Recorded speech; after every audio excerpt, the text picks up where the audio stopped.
தமிழக வெற்றிக் கழகத்தோட கூட்டணியா வைகோவின் வியூகம் என்ன அப்படிங்கிறதா இன்னைக்கு பரபரப்பாக பேசப்பட்டு வரக்கூடிய செய்தியாக இருக்கு. ஏன்னா மதிமுகவுடைய பொதுச் செயலாளர் வைகோவா இருக்கட்டும், துரை வைகோவா இருக்கட்டும், அவருடைய பேட்டி அப்படிங்கிறது திமுகவுடன் இருக்கக்கூடிய கூட்டணியில் முரண்பாடு ஏற்பட்டிருக்கிறது, தாவேக்காவோட சேரப்போகிறதுக்கான அவங்க வேலைகளை தொடங்கியிருக்காங்க அப்படிங்கிறது தான் அந்த பேட்டியின் மூலமாக பார்க்கப்படுது.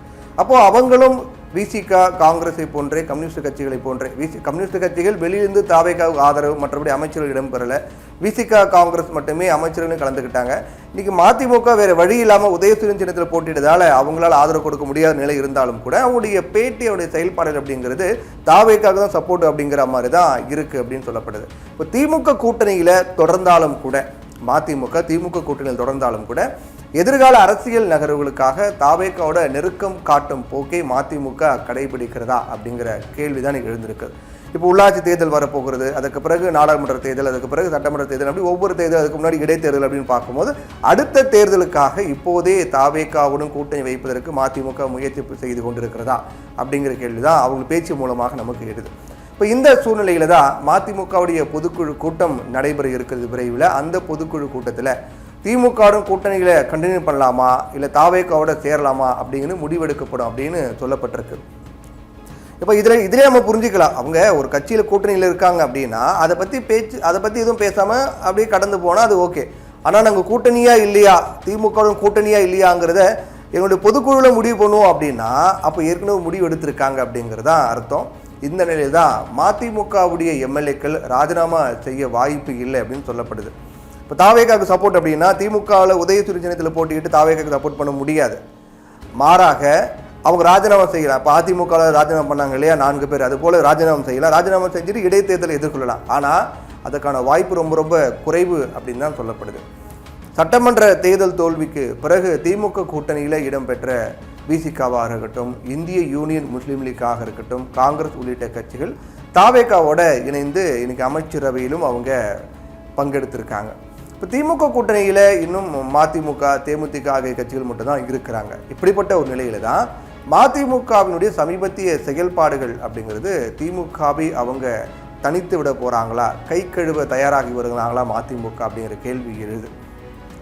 இதுக்கு இன்னும் வலு சேர்க்கக்கூடிய விதமாக துரை வைகோவுடைய பேட்டியும் இருந்துச்சு. அதாவது விஜய் அரசு விழாவிற்கு வரலை அப்படின்ற போதிலும் கூட இப்போ திருச்சியில் விஜய் போனார் இல்லையா, முதலமைச்சர் விஜய், அப்போ அது அரசு விழா கிடையாது, அது ஒரு அரசியல் நிகழ்வு. அங்கு போட்டியிட்டு அங்கே வெற்றி பெற்றதுனால அங்கே வாக்காளர்கள் நன்றி தெரிவிக்கக்கூடிய நிகழ்வு. அதே போல் அது முழுக்க முழுக்க கட்சி சார்ந்த ஒரு நிகழ்வு தான். அப்படின் போது அந்த தொகுதிக்குட்பட்ட எம்பி போய் முதலமைச்சரை வரவேற்கணும் அப்படிங்கிறலாம் ஒன்றும் கிடையாது. இது ஏன்னா அரசு நிகழ்வு கிடையாது, அரசியல் நிகழ்வு தான். ஆனால் இருந்தாலும் கூட முதல் ஆளாக போய் முந்திக்கிட்டு போயிட்டு துரை வைகோ முதலமைச்சர் விஜயை வரவேற்ற நிகழ்வு அப்படிங்கிறதும், திருச்சி வந்த முதலமைச்சர் விஜயை துரை வைகோ விமான நிலையம் போய் பூங்கொத்து கொடுத்தெல்லாம் வரவேற்றது அப்படிங்கிறது கவனத்தை ஈர்த்த ஒன்றாக மாறியது. இப்போ மக்களவை எம்பி அப்படிங்கிற முறையில் வரவேற்பு கொடுத்ததாக துரை வைகோ சொன்னாலும் கூட இது அரசியல் நிகழ்வு அப்படின்னும் போது அவர் கண்டிப்பாக வரவேற்பு கொடுக்கணும் அப்படிங்கிற அவசியம் கிடையாது அப்படின்னு ஒரு விமர்சனம் சொல்கிறாங்க. இப்போ தனி சின்னத்தில் போட்டியிடாமல் போயிட்டோம் அப்படின்னு சொல்கிறாரு துரை வைகோ. அந்த நிகழ்வுக்கு பிறகு ஒரு பேட்டி கொடுக்கும்போது சொல்கிறாரு, நாங்கள் தனி சின்னத்தில் போட்டியிடாமல் போயிட்டோம், துரதிர்ஷ்டவசமாக நாங்கள் தனி சின்னத்தில் போட்டியிடாமல் போயிட்டோம். அப்படி போட்டிக்கிட்டு இருந்தோம் அப்படின்னா தாவேக்காவுக்கு ஆதரவு கொடுத்துருக்கலாம் அப்படிங்கிற ரீதியில் தான் அவர் பேசியிருக்கார். அப்போ வருத்தப்படுறாங்க, ஏன்டா உதயசூரியன் சின்னத்தில் போட்டிக்கிட்டோம் அப்படின்னு வருத்தப்படுறாங்க அப்படிங்கிறது அவர் பேட்டி மூலமாக நமக்கு தெரிய வருது. ஒருவேளை உதயசூரியன் சின்னத்தில் போட்டியிடாமல் தனி சின்னத்தில் மதிமுக போட்டிக்கிட்டு 2 தொகுதியில் வென்றிருந்தாங்க அப்படின்னா, வென்றிருப்பானா இல்லையா அப்படிங்கிறதுலாம் அடுத்த விமர்சனம். ஜெயிச்சிருந்தாங்க அப்படின்னா காங்கிரஸுக்கு முன்னாடியே மதிமுக ஆதரவு கொடுத்திருக்க வாய்ப்பு அதிகமாக இருக்கிற தாவேக்காவுக்கு அப்படிங்கிற விமர்சனம் முன்வைக்கப்பட்டு வருது. இல்லைன்னா இப்போ வைகோவும் சொல்கிறாரு, நாங்கள் நிர்பந்திக்கப்பட்டோம், உதயசூரியன் சின்னத்தை போட்டியிட நிர்பந்திக்கப்பட்டோம் அப்படின்னு சொல்கிறாரு. நல்லா பார்க்கணும், அவங்களுக்கு கொடுக்கப்பட்ட தொகுதியில் அவங்க தீப்பெட்டி சின்னத்தை போட்டியிடவும் தயாராக இருந்தாங்க. ஓகே சொன்னாங்க. திமுக கூட்டணி தலைமை தாங்க திமுக ஓகே சொல்லிட்டாங்க. திடீர்னு அவங்களா நாங்கள் உதயசூரியன் சின்னத்தில் போட்டிடுறோம் அப்படின்னு சொன்னாங்க. அப்போ இதெல்லாம் வச்சு பார்க்கும்போது நிர்பந்திக்கப்பட்டோம் அப்படின்னு திரு வைகோ சொல்கிறார் அப்படின்னா அதோடைய பின்னணி என்ன அப்படிங்கிறதும் பார்க்க வேண்டியிருக்கு.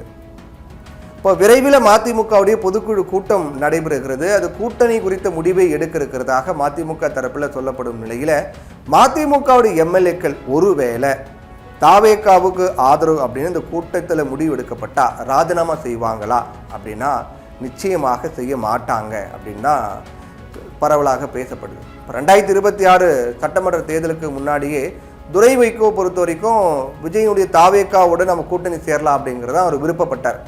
வைகோ ஆனால் அதுக்கு முடியாது, நம்ம திமுக கூட்டணியில் தான் தொடரும் அப்படின்னு சொன்னார்.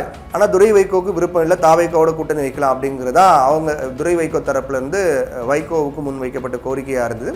ஆனால் வைகோ என்ன பண்ணார், ஆளும் கட்சியோடு இருக்கிறதா நமக்கு நல்லது அப்படின்னு சொல்லி அப்போ திமுகவோட நம்ம பயணிக்கலாம் அப்படின்னு சொல்லி முடிவு பண்ணார்.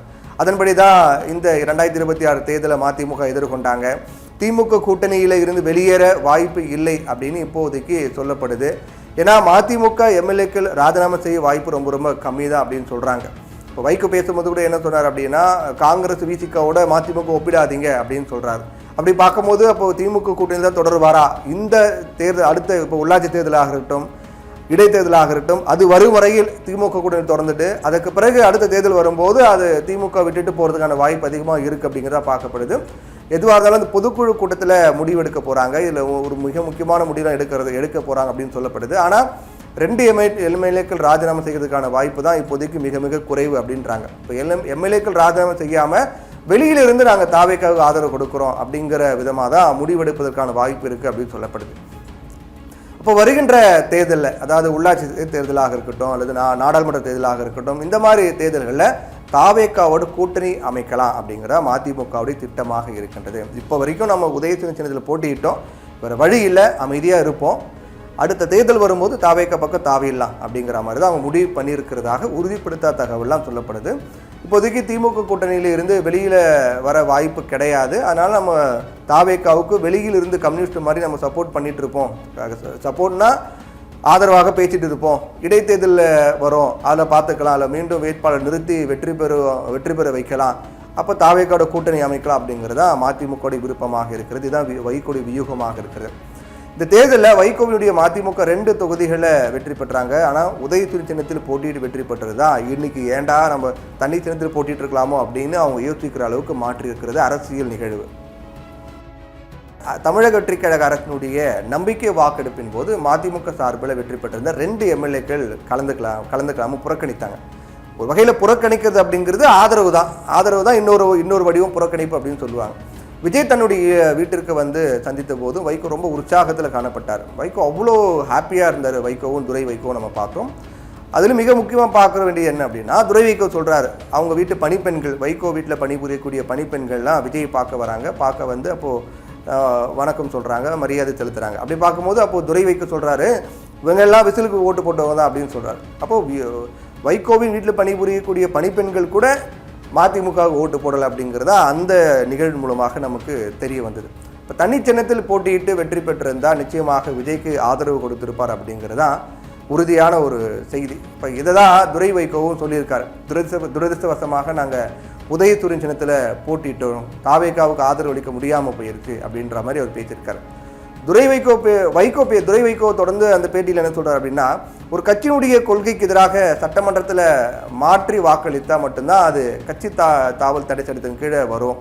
கட்சியினுடைய பொதுக்குழுவில் தீர்மானம் நிறைவேற்றுவதால் சட்டப்படி எந்த பாதிப்பும் வராது அப்படின்றார். அதோட குதிரை பேர குற்றச்சாட்டுகளையும் நிராகரிக்கிறாரு துரை வைகோ. இப்போது தமிழக வெற்றிக் கழகம் அரசின் மீது குதிரை பேர குற்றச்சாட்டு வைக்கப்படுது. அதை முற்றிலுமாக துரை வைகோ நிராகரிக்கிறார். அப்படிலாம் கிடையாது, அது அப்படி சொல்லக்கூடாது அப்படின்னு. மக்கள் பிரதிநிதி தன்னுடைய கட்சியின் தலைமை எடுத்த முடிவுக்கு எதிர்ப்பு தெரிவித்து பதவியை ராஜினாமா செய்துவிட்டு பிற இயக்கங்களோடு செல்வதோ அல்லது அரசியல் விட்டு ஒதுங்குவதோ அவருடைய தனிப்பட்ட ஜனநாயக உரிமை, அதை தடுக்க முடியாது அப்படின்னு சொல்கிறாரு துரை வைகோ. வைகோ மற்றும் துரை வைகோவுடைய சமீபத்திய பேச்சுக்கள் தாவேக்காவிடம் அதே நெருக்கம் காட்டுவது அப்பட்டமாக காட்டுறது அரசியல் வட்டாரத்தில் பேசப்படுது. இருந்தாலும் திமுக கூட்டணியில நீடிப்பதாக வைகோ சொல்லி வராரு. திமுக கூட்டணியில மதிமுக நீடிக்குமா அல்லது கை கழுவிட்டு போகுமா அப்படிங்கிறது மதிமுகவின் பொதுக்குழு அதில் எடுக்க போகக்கூடிய முடிவின் அடிப்படையில் நமக்கு தெரிய வரும். அங்கே என்ன முடிவெடுக்க வாய்ப்பு மேக்சிமம் இருக்குது அப்படிங்கிறது தான் இப்போ நம்ம சொன்னோம். வைகோவுடைய முடிவு என்னவாக இருக்கும் அப்படிங்கிற எதிர்பார்ப்பு பெரிய அளவில் இருக்குது. ஒருவேளை வைகோ வெளியேறி விட்டால் திமுக கூட்டணி விட்டு திமுக தனித்து விடப்படும் அப்படிங்கிற சூழல் தான் இருக்கும் அப்படிங்கிற மாற்று கருத்து கிடையாது. எல்லாருக்கும் ஒரு விடையும் இப்போ நினைவு இருக்கலாம்.